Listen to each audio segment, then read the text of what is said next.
দরজ দিয়ে একবার যাচ্ছিলাম, সেখানে পড়া হচ্ছিল আখিরি নবী হযরত মুহাম্মদ সাল্লাল্লাহু আলাইহি ওয়াসাল্লাম জাবালে সূর হয়ে মদিনায় হিজরত করবে।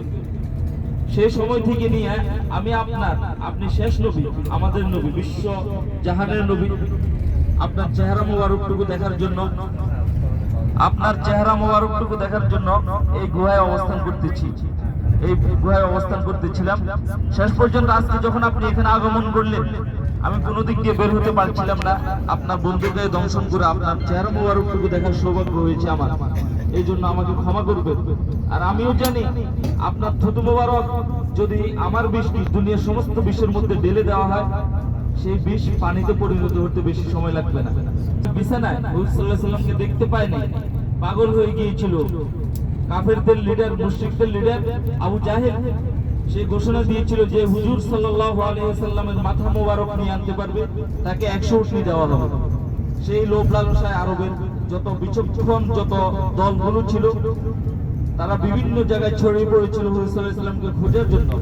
একদল বিচক্ষণ বাহিনী খুঁজতে খুঁজতে জাবালে সূরের যে পাহাড়টা রয়েছে, এই জাবালে সূরের একদম চূড়ায় পৌঁছে যায়।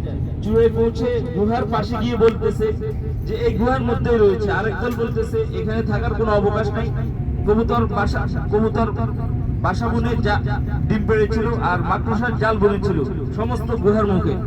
তারা এই আলামত গুলো দেখে বলতেছে না, এখানে থাকার কোনো কারণ নাই, কারণ এখানে যদি ঢুকতোই তাহলে কালকে রাতে মুখ থেকে চলে গেছে, গুহা পর্যন্ত তারা চলে গিয়েছিল।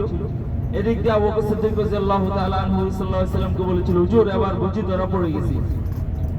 তখন হুজুর সাল্লাল্লাহু আলাইহি ওয়াসাল্লাম একটু বিষণ্ণ না হতে আয়াত শুনিয়ে দিয়েছিলেন, লা তাহজান ইন্নাল্লাহা মা'ানা, ভয় পেও না, আল্লাহ তাআলা আমাদের সাথেই আছেন।